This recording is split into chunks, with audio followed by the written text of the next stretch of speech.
Welcome to the chalkboard, my fellow football nerds, for episode number 198 of Chalk Talk. I'm your host, Shane Haff, and you can follow me on Twitter at ShaneHaffNFL. I'm joined by the best co-host in the game. You've heard him on the Tough Cover Radio Show. It is Mark Henry Jr. Give him a follow on Twitter at Mark Henry Jr. NFL. Mark, how are you doing today? Doing well, ready to talk some football. We're getting close. I feel like I say that every single episode, but we're officially in August. There will be college football in this month. And there will be a Eagles preseason game in 2 days' time, which we'll get excited about, and it'll be terrible football. But I hey, won't get excited. it's a step in the right direction at least. Yeah. So, all right. Well, last week, 2 weeks ago, actually, I was gone last week. We previewed the AFC and NFC East, and we are going to continue that today. We're going to take a look at the AFC and NFC North divisions. We're going to recap their offseason, talk about some of their losses and additions and some storylines heading into the year. Go over some strength of schedule things, all that stuff. You guys know the drill. If you missed the AFC, NFC East, go check that out on the podcast feed. But Mark, let's dive in, and we'll start with the NFC North champions from last season. It's the Detroit Lions, who went 15-2. They had that first round bye in the playoffs, but then they lost at home to the Commanders, 45-31, in a game where Jahmyr Gibbs rushed for 7.5 yards a carry, but Jared Goff, who some people rank above Jalen Hurts, we don't need to call out names, threw 3 interceptions, which I believe is more than Jalen Hurts threw in all the playoff games combined, but I digress. So they're going to be trying to run it back this year in what was a loaded division last year, and they have some key losses, and we can get into the players, and we will, but perhaps no losses loom larger than losing defensive coordinator Aaron Glenn and offensive coordinator Ben Johnson. So Eagles fans are very well acquainted with, the postseason, the really good season in 2022, losing both coordinators in 2023 and how that played out. So the Lions will be attempting to avoid that. They also lost some other important guys. They lose Kevin Zeitler and Frank Ragnow, which are 2 of their starters on the interior offensive line. They moved on from Zadarius Smith, and they lost Carlton Davis out of the secondary. Now, they did go get DJ Reed, who probably makes up for a lot of the Carlton Davis loss. They get Roy Lopez and Tyleik Williams to help out that defensive front. And then they drafted Tate Ratledge, a guy that we both loved in the draft. So that's some of the pieces that changed out. I think the big thing for me is the brain drain, especially on the offensive side of the ball. I mean, the talent is still there. You have Jahmyr Gibbs. You have Amon-Ra St. Brown. You have Jamison Williams and Sam Laporta. That's an awesome group of weapons. But the question's going to be, and this has been the question since they paid Goff, is can he do it when Ben Johnson inevitably moves on? And that times up with losing 2 key cogs on the offensive line. So that's one storyline. The other one is just, can they stay healthy? The Lions have been decimated by injuries 2 years in a row. They've got a really good secondary. Brian Branch and Kirby Joseph, probably one of the best safety duos in the league. DJ Reed and Terrion Arnold is a good cornerback group. Aiden Hutchinson comes back off of injury, which should help the pass rush. But this team has been snake bitten by injuries. So can they break that curse this year? They face, and by the way, when I give these rankings, first is the hardest. 32nd would be the easiest. They face the number 13 group of defenses this year, the number 5 group of offenses. So it's going to be tough work for the defense. Overall, they have the 3rd most difficult strength of schedule, and their over-under 10 win total is at 10.5. Mark, what do you make of the Lions in that win total? I would go very, very slightly under. I have them at 10 wins. And everybody's going to, and we've talked all the exercises we've done, whether it's protecting teams for the expansion draft or the under 25 or whatever you want to say. There's been a lot of different times where Shane and I have went through rosters, and you look at the Detroit roster and it's hard to not feel pretty good about a lot of the names and good about a lot of the names that are pretty young. But the question I guess I'm asking is, how good would we feel about those names if Ben Johnson and Aaron Glenn weren't there? And were some of those names being propped up to being good? Were some of those good names propped up to being, elite? I think we're going to find out a lot. this year about Dan Campbell, about a lot of guys on that roster, about Ben Johnson and Aaron Glenn and how important each of them were individually to each side of the ball. But everybody wants to kind of point out, I feel like everybody's really trying to make Detroit and Philly a thing. Like, I feel like people want the Lions and Eagles as the two kind of faces of the NFC, and I think Eagles fans view the Lions in a lot of cases as their top competition this year. I don't agree with that at all. Like, I just think if it would have happened, it would have happened when they had their two play callers there. I see no way. Like, I feel like I do this with one contender every year, and I have them in the playoffs. I'm not saying they're going to be bad, but I see no way that this team wins the Super Bowl. And maybe that sounds crazy to people because they're probably top, I don't know, 4 in odds, top 5 in odds. They're probably way up there. They have a talented roster. I don't think, the year everyone left is going to be the year that this happens. And I said it last year when Aiden Hutchinson went down. I said, I think that's just the same. I've kind of done it with the same team 3 years in a row now. But I said last year when Aiden Hutchinson went down, the year for Detroit wasn't the year where Hutchinson went down and they were down a guy on the defensive side of the ball. Even going into the second round when they lost by 1 billion points to Washington, people were still making the case they should be the favorites in the NFC at that point. So I think it was never going to be the year last year because of the Hutchinson injury. Now, I don't think it's ever going to be the year because of the OC and the DC. Honestly, it feels like last year should have been the year, and then Hutchinson got hurt, and then the whole defense got hurt. You weren't going to have Ben Johnson forever. You weren't going to have Aaron Glenn forever. You weren't going to have all these guys. You mentioned a couple of the guys they lost. And I like Tate Ratledge. That's probably their most worthwhile. I guess DJ Reed, but DJ Reed's also like replacing a good player. So it's not like they're adding DJ Reed as some like luxury add on top of what they had last year. I guess Tate Ratledge is the only like new piece, and even that comes with Frank Ragnow leaving and other pieces on that offensive line leaving. So I just, after all the guys they've lost, especially coming from the coaching side of things, if I'm just making like a top 3, top 4 of teams that scare me in the NFC to knock Philadelphia off and win the NFC, Detroit's not on the list for me. I know that sounds crazy to some. Yeah, I don't disagree with anything you said. And I think if you look at it, I mean, the Lions did not get better. They got worse this offseason. And you could just use the Eagles for comparison because that's who a lot of our listeners follow. The Eagles got worse on defense this offseason. The Lions, they got worse on defense probably this offseason. Or maybe it's a wash. The difference is the Eagles keep their offense or the defensive coordinator and the Lions don't. And then you look at the offense. The Lions get significantly worse on offense, in my opinion, losing those 2 offensive linemen, and they lose their offensive play caller. And you stack that up against the Eagles, who, yes, lost their play caller, but they returned 10 of 11 starters. And so it's hard for me to see a scenario where the Lions are better than they were last year, and where they were last year wasn't good enough to get the job done. And so I just don't think I think they've missed it. And that's something that was talked about, by Dan Campbell in the past. It was really hard to get back here when they lost the conference championship game 2 years ago. Well, last year they didn't get back there. They lost the divisional round. And I think they're going to make the playoffs, but I find it hard to envision them getting out of the divisional round just with all of the talent and brain drain. I am being terrorized by my dog, but I agree with everything you just said. Nothing you just said is incorrect, and I still think they make the playoffs. I still think I wouldn't bet this under. Like, I have them under at 10 wins. I wouldn't bet it, though. Like, I easily could see this team winning 11 or 12 games and then just not coming through in the playoffs like they've done recently. But I do think that there's potential that this is an 8, 9, 10-win year, and we're having to have some hard conversations, whether that's about Jared Goff, whether that's about the defense, whether that's about Dan Campbell. I think this is a big find-out year, and I think a lot of people are picking Detroit to win the NFC, go to the Super Bowl. I don't get it. Yeah.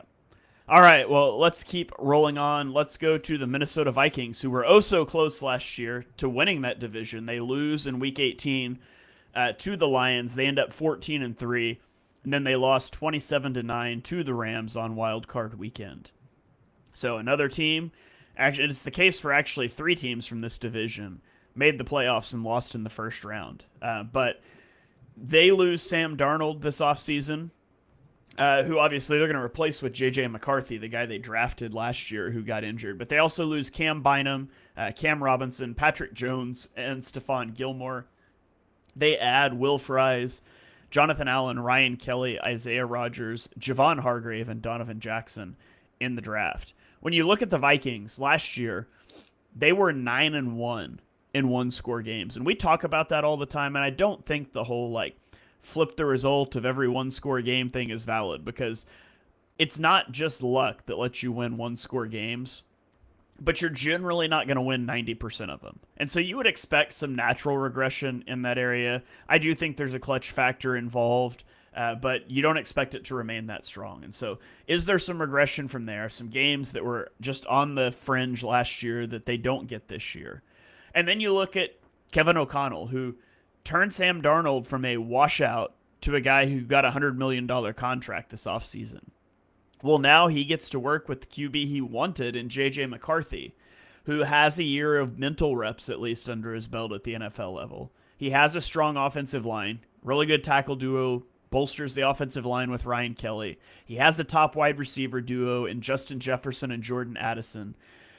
But McCarthy is the great unknown. And it would not be the first time that, let's just call him a rookie because he didn't play last year, but it wouldn't be the first time that a rookie quarterback struggled. And so he is the X factor. He's the unknown for the Vikings. They face the 14th most difficult set of defenses, the 8th most difficult set of offenses, and overall have the 5th most difficult strength of schedule. Their over-under win total is at 8.5. Mark, do you believe in J.J. McCarthy? You're muted. I do, somewhat. I'm actually pushing JJ as a big fantasy a guy. He's being drafted probably around QB 20, I think. I actually have him as QB 15 from a fantasy standpoint. I think he's going to put up numbers. I think we've seen now, Kevin O'Connell and Justin Jefferson equal a competent quarterback play, at least statistically, if you just look, even when they had the backup to Kirk that one year. So I do think JJ is going to be maybe better than people think. And I'm still going under on the win total there, which I think it's going to surprise people when they hear that. But they relied on a lot of veterans last year. If you just go through the roster, a lot of veterans who maybe previously were not as good as they were last year. And the biggest thing, and we talk about this we talk about this all the time, but year to year, when you're looking at regression and what's going to regress more often, it's going to be defense more than offense. More often, the elite offenses kind of hang around the top of the NFL for the run of, while they have that nucleus that is elite together. Whereas defensively, and this is something that, maybe you could point to for the Eagles as a concern this year. I know Aaron Schatz. This is a tangent of all tangents here, but what's your take on Aaron Schatz, Shane? That's the DVOA guy, right? Yeah. I love DVOA as a statistic, but I don't necessarily follow a lot of the things he says online. What did he say? He went on Heed the Call this week, and he put out his I don't know what a magazine or I don't know what he sells, I guess, but maybe a website, a subscription, I don't know. But he put out his projections and his percentages to win divisions and Super Bowls, and one of his big takes is he's out on the Eagles. He has the Eagles as the 9th chance in the NFL, and he had the Commanders favored to win the division, and he was going all at kind of the Eagles, and his main thing was the natural defensive regression. And he was if you look at the Eagles the last 10 weeks of the year, they were a top 5 defense of all time by our metrics and by our standards. And he's if you look at every other defense of those years, everyone regressed tremendously. And then he kind of laid out how usually if a team goes from really bad to really good the next year on one side of the ball, then they're always going to regress back to bad the next year. He was basically saying that the Eagles defense was not even going to be top 10, which seems crazy to me. So in this case, I think he was being insanely negative on the Eagles. And even he did mention, he's like, now, that's a little flawed because the team is so different than it was 2 years ago on defense. Fangio's there now, DeJean, Quignon. So he was like, this might just be a flawed, our model might just be off here. But he was big in on that. I do think there is some truth to it. And I think the team that I've kind of circled among all teams in the NFL as the team that I think performed way above their heads on one side of the ball last year, it's the Vikings defense. And we talked about it a lot. Me and you gave Brian Flores a ton of credit all year long for what he was able to do. And even when things went wrong at the end of the year, it wasn't Flores, it was Sam Darnold kind of falling apart, really. Yeah. But I don't think that that's a long-term solution to just have your DC be a madman genius who performs above his head. If you look at their cornerback depth chart, something interesting here. They only have two guys on the roster who played 80 snaps last year. And that's Byron Murphy, who played really well last year, graded out as the top 22 corner in the league. He played 1,100 snaps. The other one's Isaiah Rodgers, and that's their number 2 corner. Now, they have some names, like I know Mekhi Blackman once upon a time was like a day 2 pick a couple of years ago. Jeff Okudah, obviously, was like a top 5 pick and a long time ago. But their cornerback depth chart leaves a lot to be desired. And Harrison Smith is at safety. He's turning 37 this year. And I'm not going to say anything negative about one of the greatest Notre Dame players of all time. But they're relying on a lot of veterans. They're relying on the defense to perform above. I think you just go look at the talent on that defense. Not a lot of guys you'd be like, oh, that's a blue chip guy. Maybe Dallas Turner soon. But I don't understand how their defense did as well as it did last year, and I think that's what regresses this year, and I think that's what screws them in a really tough division with Detroit, Green Bay, and Chicago. Yeah. All right. Well, let's keep rolling along. Let's talk about the next team. Wait, I'm sorry. I went long there. Did you go over or under? I think I would take a slight over. Okay. But I mean, this team has such a wide array of outcomes because you just don't know what the quarterback is going to be.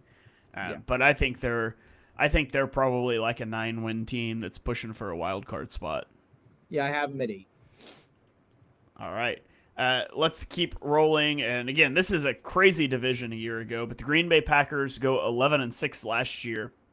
They lost 22-10 to the Eagles in the opening round of the playoffs.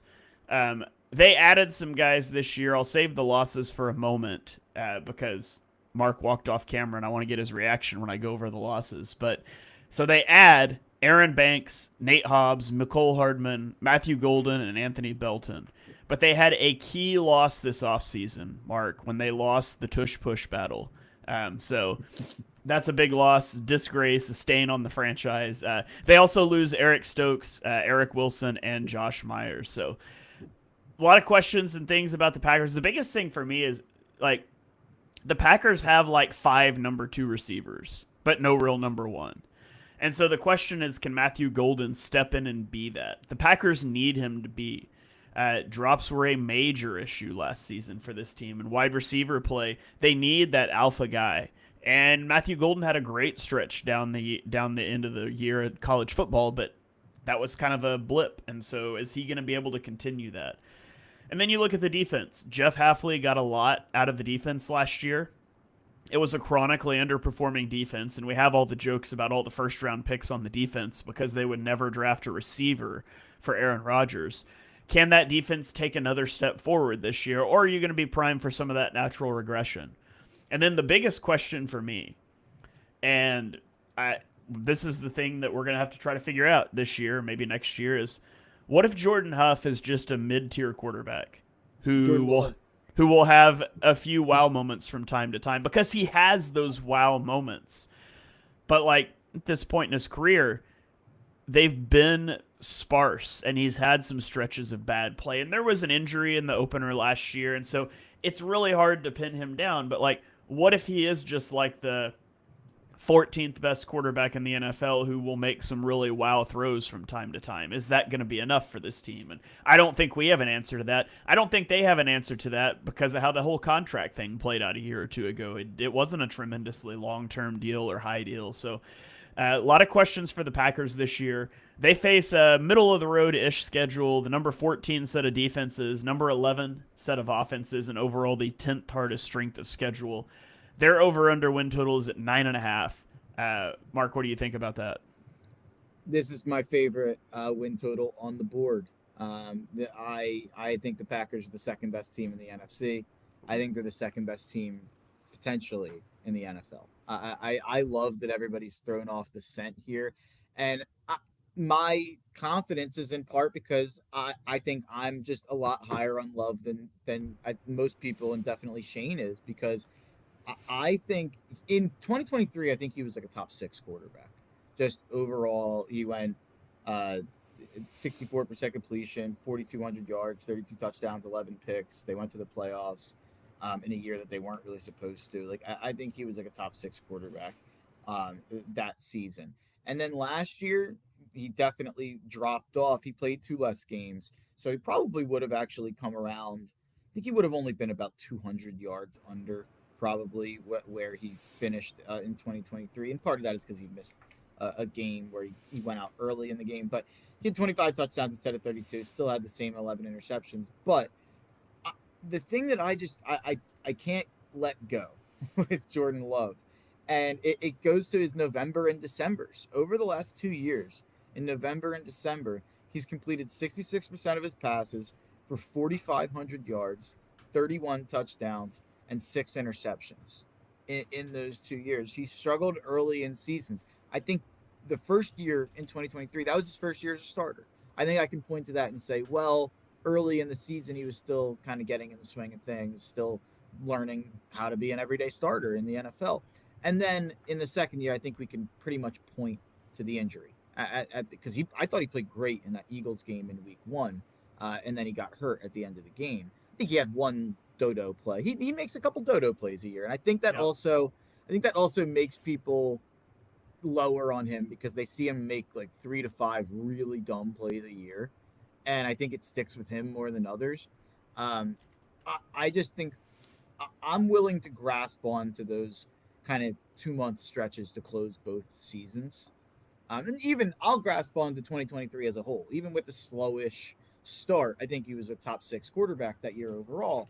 But I've just seen enough with Love. They've also been the youngest team in the league. I know they were the youngest team in the league each of the last 2 years. So this is a team that I think is growing and getting better. The O-line is really solid. Like, I think they've got like 6 starting options on that O-line. They have, in terms of on the defensive side of the ball, I think they have 2 elite players on the defensive side of the ball. They have Xavier McKinney, who I think is the second best safety in the NFL. And they also have Edgerrin Cooper, who for the last 10 weeks last year, I forget exactly how many it was. I think he had like a 97.5 PFF grade over the last like half of the, I don't know how many weeks, but I seen him getting some defensive player of the year buzz out there. And there's a lot of other young pieces on that defense that I think you can be excited about as well. I thought the defense was better with Hafley last year with the new defensive coordinator. It's the second year kind of with that same system. I'm all in on the Packers. I think the receiving core is only going to be better with Golden there, with Reed healthier. Hopefully, if Watson can stay healthy. That's the concern for sure. I do think Tucker Kraft is a solid piece and developed through the year last year. Obviously, Josh Jacobs had his best year of his career. I don't really see any reason he's not going to continue that. I kind of love that the Saints off Green Bay. I feel like they're not. I kind of thought they'd be one of the sexy picks to win the Super Bowl this year. That's very much like the Rams and the Broncos and a couple other teams that I've seen floated out there. Definitely not the Packers. Way over. See, this line is just like the last one for me. It pretty much splits where I think this team is. I think they're like a 9-10 win team. It's at 9.5. I think if you really push me, I would take the over, but I don't have a lot of confidence in it. So I don't think – I feel like this division is still going to beat up on each other. Yeah. I just don't think any of the teams are going to be quite as good as they were a year ago. But I'll take a slight over. They're the one team for me that I think improves. I think Detroit or I guess I have 2 teams improving, but I have Green Bay at 13, 14 wins. Like I think they're going to be the 1 seed in the NFC. So I know I'm out on a limb with that though. Yeah, Chicago better improve. So let's dive into it with Chicago. They went 5-12 last season. They lose Keenan Allen, DeMarcus Walker, Coleman Shelton, Gerald Everett, and Tevin Jenkins. They go out and really invested in their interior offensive line. They get Joe Thuney, Jonah Jackson, Drew Dahlman. They also add Grady Jarrett, Colston Loveland, and Luther Burden through the draft. But I mean, we're burying the lead. The big addition is Ben Johnson. He's in the head coach's chair right now. And the list of hotshot play callers who have failed as head coaches is longer than we often think about. And so the question isn't, can Ben Johnson design plays? It's, does he know how to change a culture and how to keep a team together when things don't go well? Because I don't think he's going to step in here and the Bears are going to be sitting at like 7-1 near the midseason. I don't think that's in the cards for them. So, you know, perhaps if the Bears had fired their lame duck head coach before they wasted Caleb Williams' rookie season imploding in one of the more foreseeable disasters in recent NFL history, there would be a better feeling around this team right now. But they didn't. They totally wasted 2024 and then accidentally won enough games that they didn't get a top pick anyways. They have an entirely new interior offensive line, all 3 guys replaced, a new head coach. They have a good array of options in DJ Moore, Rome Odunze, Luther Burden, Colston Loveland. Now, 3 of those 4 guys are rookies or second-year players, but there's an upgrade in talent, an upgrade in coach, and you see that reflected in their win total that's set at 8.5. And so I think there's optimism around this team, at least around league circles. But they face the middle-of-the-road 16th overall defensive schedule this year, the 3rd most difficult set of offenses. Overall, the 7th most difficult strength of schedule for the Bears. Mark, how do you feel about 8.5? I'm going over, and I will say I've been a little affected by the negative Caleb training camp reports that have been out there. The videos of him not being able to hit the targets are definitely like just weird. Like I feel like we watched this guy in college be a damn near perfect prospect, and even when people were out on him and, you know, thought he had a bad year that last year, I still thought he was making incredible plays happen. And there's still a lot of moments last year that you can grasp onto and be like, see, like he's still really talented. He still has it, whatever you want to say. What I will say is if it doesn't improve by like mid-season this year, I have some real big concerns because it feels like the Bears have went out now and done everything possible to try to help Caleb become Caleb, where you went out and you draft Luther Burden, you draft Colston Loveland, you draft Ozzie Chaprio as a backup offensive lineman, you add Joe Thuney on the offensive line, you add a couple pieces on defense so that the defense isn't terrible. And obviously the biggest one being you went out and you shelled out the money to hire the hotshot, sexy offensive coordinator that can be your genius that unlocks Caleb Williams, and that's what they're hoping for. And the early reports are not great, but I'm going to choose to look at the roster and choose to have my evaluation of Caleb Williams from before last season impact this more. I had them initially at 11 wins. I changed it down to 10. So now I have them at 10-7, and I actually bumped Minnesota up from 7-10 to 8-9. But this is a tough one. This really could. I think this is one of the wider range of outcomes. Yeah, I'm taking the under on that one. I think they're going to be better. I just have questions about how much better they can be in year one. So I think you will see an improvement. I think you'll see optimism going into next year. I think next year we'll be feeling the way we should be feeling about this team this year if they hadn't totally flushed 2024 down the drain. So I think they're going to be the bottom team in the division still, but I think it will be looking up. They're going to be a 7-8 win team, and people are going to be pretty optimistic going into next year. So, all right, let's kick it over to the AFC North, and the AFC North is another just really good division. Pending some things, at least it's a competitive division. There is a clear-cut favorite, though, in the Baltimore Ravens, who were 12-5 last season. They beat the Bills 28-14 before losing. Sorry, they beat the Steelers 28-14 in the wild card round before they lost to the Bills 27-25 on a missed 2-point conversion that was dropped by Mark Andrews. It's a heartbreaking end to a season.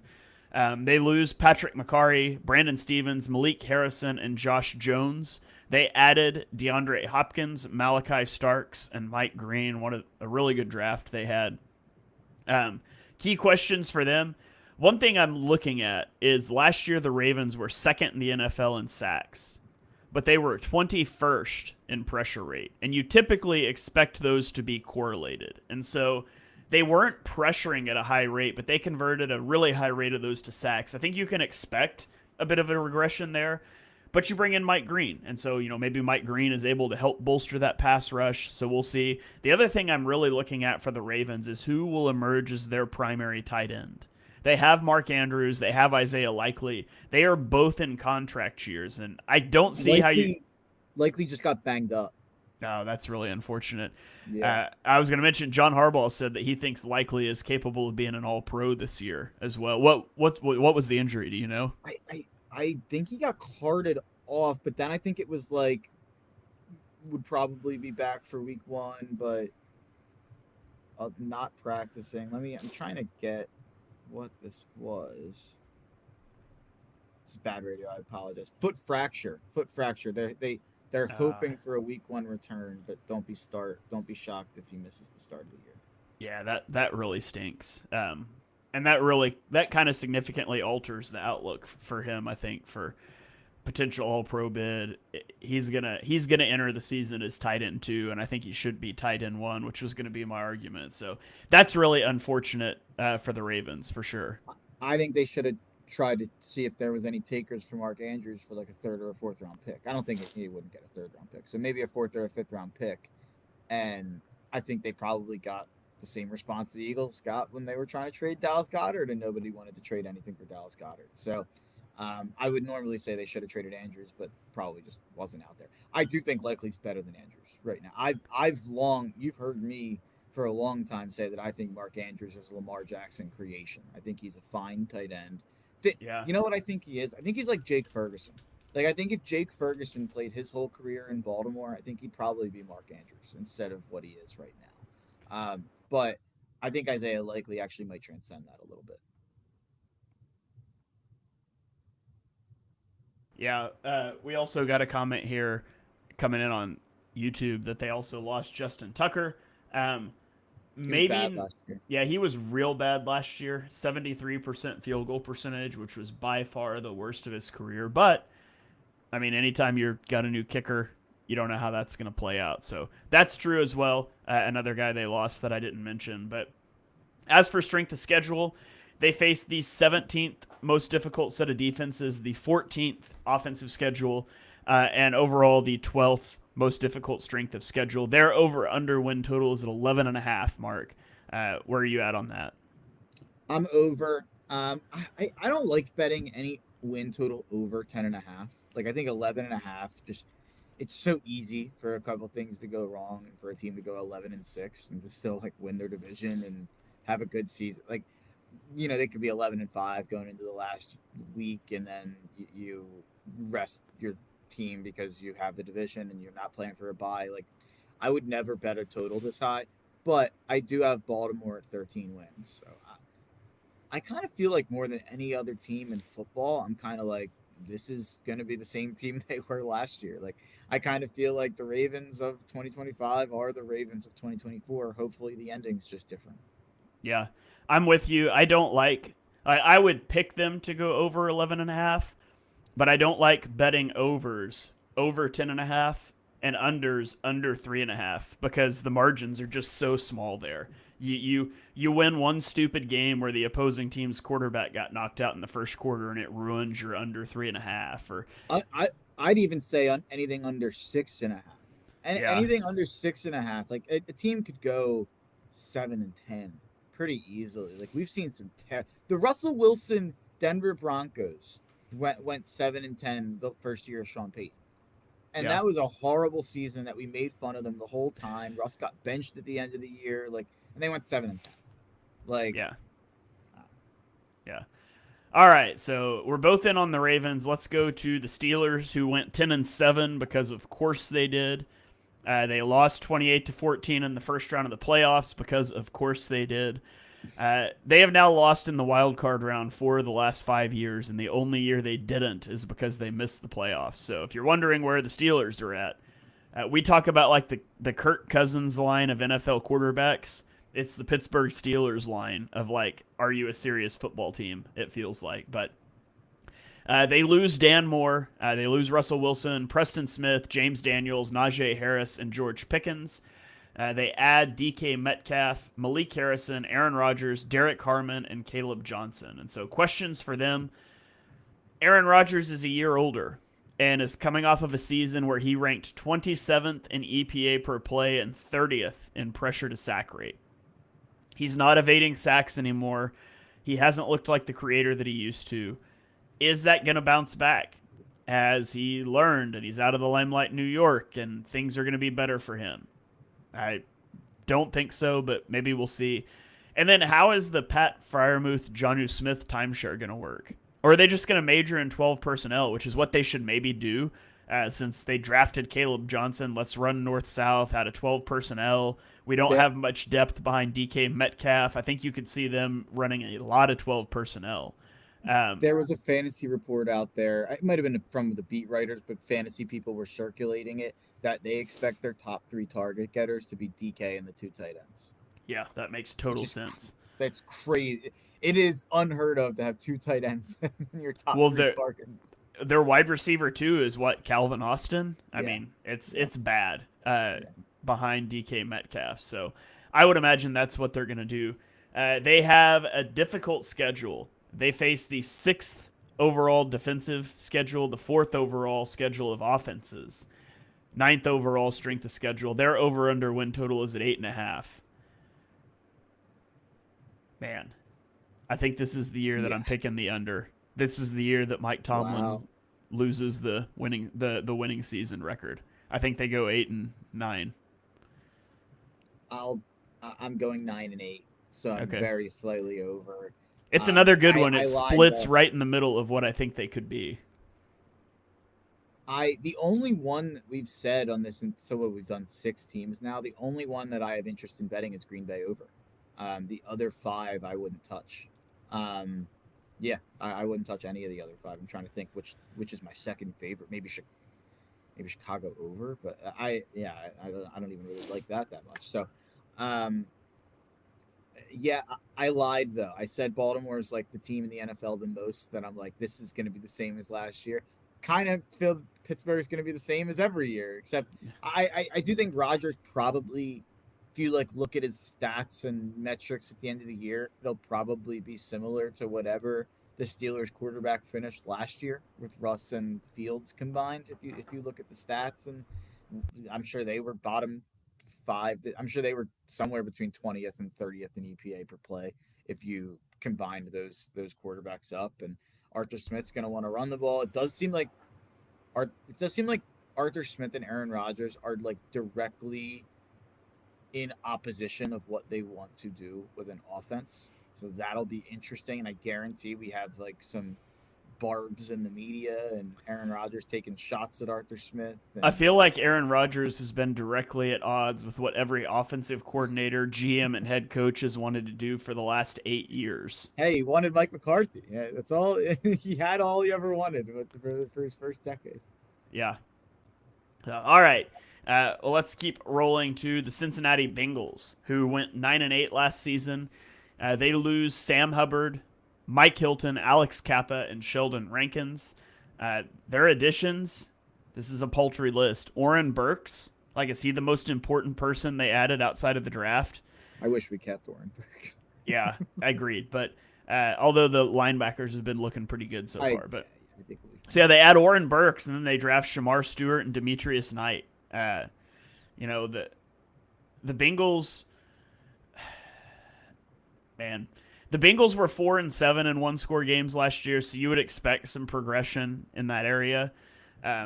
They ranked 5th in offensive EPA last season, but 26th in defensive EPA. And so my question is, what did they do to make their defense better? They signed Oren Burks, and they drafted a defensive lineman with 4.5 career sacks in college who then missed training camp because they wouldn't just guarantee his contract. Like, oh yeah, they're also in an active contract dispute with Trey Hendrickson, who has back-to-back 17.5 sack seasons. It's literally the only thing going for your defense, and you're going to make that guy mad. And so, like, it feels like a brewing disaster for the defense. And then the other question is, can they get off to a quick start? In 2022, the Bengals started 0-2. In 2023, they started 1-3.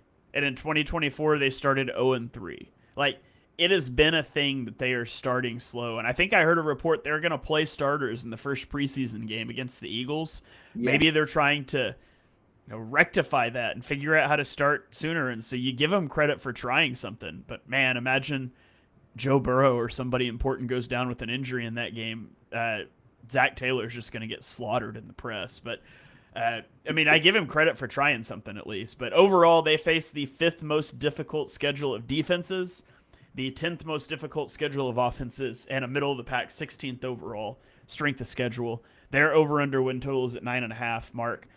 I have a hard time taking the over because I think the offense is going to be as good as last year, and it kind of just feels like the defense is going to be as bad as last year too. Maybe you're like, hey, first-year DC bump, but like we think Lou Anarumo was good and just got his legs cut out from under him every time they had a good player. And so I don't know, maybe somebody new comes in and can give a boost, but Lou Anarumo was considered a head coaching candidate at one point in time. So I just don't know what to make of the Bengals and if their defense will even be worthy of playing on Sundays, to be honest. Yeah, I don't think the Bengals defense was bad because of Lou Anarumo. I think the Bengals defense was bad because the Bengals defense is bad.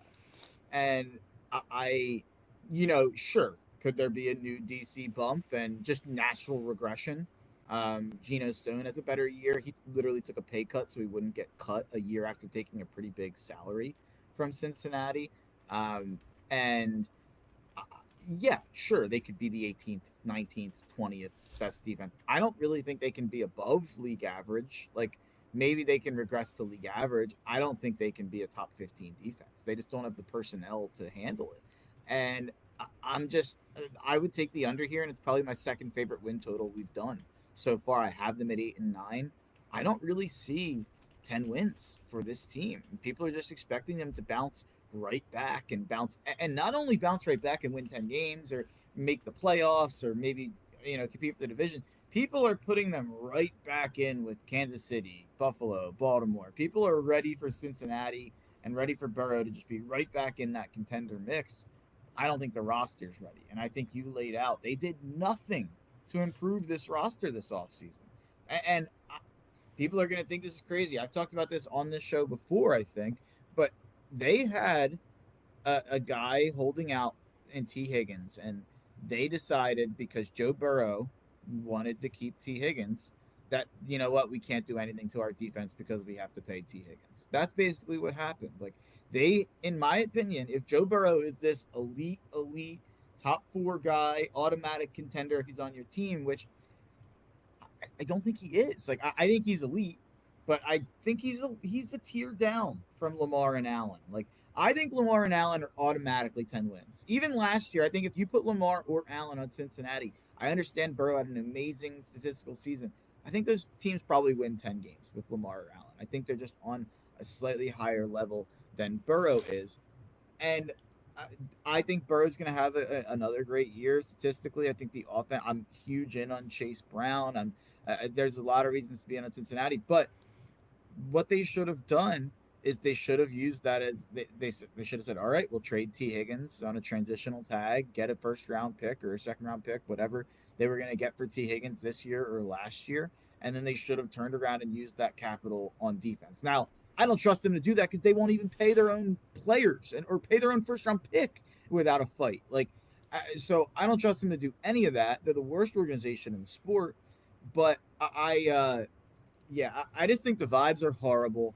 They didn't do anything to improve. I'm actually shocked when you said it was 26th in defensive EPA. I would have guessed it was 32nd or like bottom 3. Like, I thought it was one of the worst in football. But yeah, I'm out. Give me the under. All right.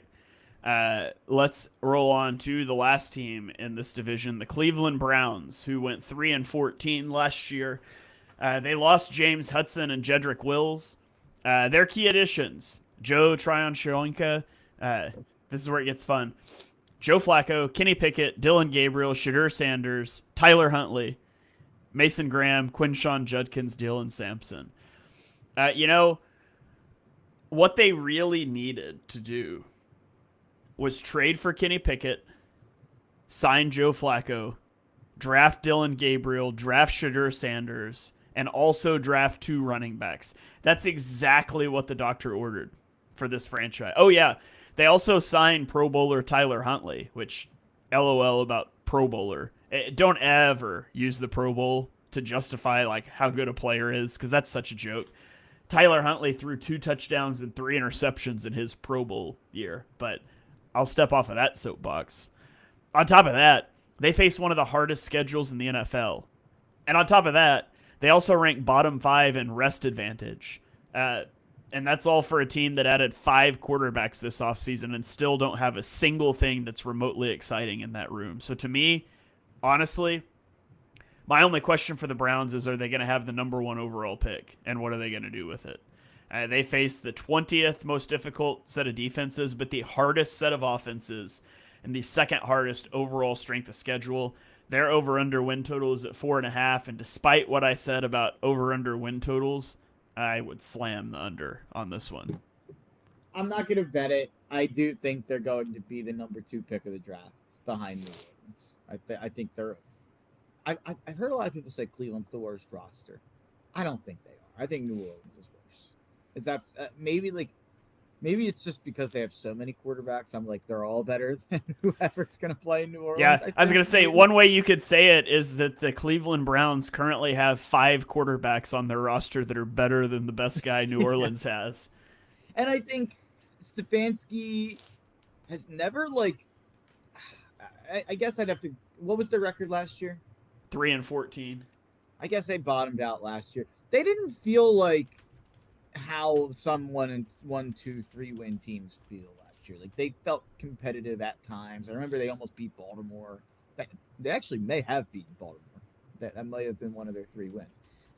But I just remember, like, I don't think Stefanski's gonna, I don't think they're gonna be like a 1, 2, 3 win embarrassing team. Maybe they win 3 games and it's a bad year. But I think New Orleans has a chance to go 0-17. They did beat Baltimore in Week 8 when they kicked Deshaun Watson to the curb and put Jameis Winston in. And Jameis Winston had his classic first game off the bench, throw for 330 yards and 3 touchdowns with no interceptions performance. Beat Baltimore, and then they lost the next 2. Jameis saved them from feeling like a depressing season, because at least like that happened, and then it was like, all right, Jameis is fun. Yeah, maybe he can do that for the Giants this year too. He's too buried.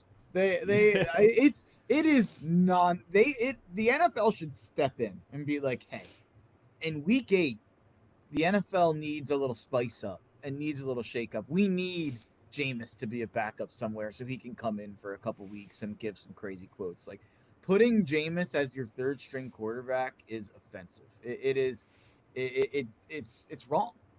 Yeah, it should be a league rule by Week 8. If you're not going to start Jameis Winston, you have to cut him and allow another team to sign him and put him on the field. So I'm looking at you, New Orleans. I'm looking at you, Cleveland. One of you guys has to go get Jameis Winston somewhere around Week 8 and let him come in and throw for 300 yards. Indy, yeah. Maybe the league should just move him around from team to team. I just talked about Indy would go to the playoffs with I have Indy at 8-9 right now, and I don't like spoiler alert for next week, but I have Indy at 7 or 8 wins right now, and I hate their quarterback situation because I think Steichen's that good, and they've shown they just have like a high floor. They're going to be competitive. If they had Jameis's excitement and Steichen could just scheme it up around him, and he's going to throw 25 picks, but whatever, like, I actually think they'd maybe be the best team in that division. There you go. Preview for next week there a little bit. So, all right. Anything else on Cleveland before we get out of here? No, my final thought that I'll give you. I'm going under on Cleveland, by the way. But my final thought that I'll give you is I saw the Colts put out their unofficial depth chart where they're listing co-starters with Daniel Jones and Anthony Richardson. We have it good, man. We are a lucky bunch here in Philly. So for all the people out there getting mad at Cam Newton online and getting mad at quarterback rankings or whatever you want to say, think about where we could be. Think about how we could be in the muck and the mire. Instead, we're mad that people aren't ranking our quarterback in the top 5. We won the Super Bowl. Be happy. Yeah, if you go think about it, let's just do this exercise real quick. How many teams in the NFL would Tanner McKee be the starter for? I'm a little lower on Tanner McKee, I think, than I think a lot of people are. But New Orleans, yeah, Indianapolis, Cleveland. Yeah, I don't think Cleveland. He should be. I think Flacco. That's maybe it, though. Competent. That's maybe it, though. The Jets wouldn't start him. No. The Giants wouldn't start him. There's actually not as many because of where Rodgers landed and Russ landed. Like, there's not as many awful quarterback situations this year. It feels like it's really New Orleans. Like even Cleveland, it's like comical, but at least there's like 4 names. Like if Shador turned out to be like pretty good, neither of us would be surprised. Right. All right. Well, there you have it, folks. Thank you for joining us for episode number 198 of Chalk Talk. If you enjoyed this preview show and you have not yet checked out our AFC NFC East preview show, go check those out. We'll be back next week doing AFC NFC South or West. We'll figure it out. But we'll get both of those done before we kick off the regular season. Eagles content is ramping back up here. We'll have a post-game show on Thursday night after the game. If you're a sicko who watches the entire preseason game, you can come hang out with us on post-game and laugh at how many guys we don't even know who they were. That'll be a lot of fun. But we're getting things dialed up for regular season. And so hit that subscribe button. Turn on your notifications so you don't miss our next episode. If you have noticed some audio issues on YouTube, a lot of times those have been corrected on the podcast feed, but the new technology platform doesn't allow me to mix it live. I've got to do it after the fact. So if you're running into some audio issues on YouTube, come check it out on the podcast feed. Drop us a 5-star rating wherever you get your podcasts. You can follow us on Twitter. I am at Shane Half NFL. He is at Mark Henry Jr. NFL. And we will catch you guys next time.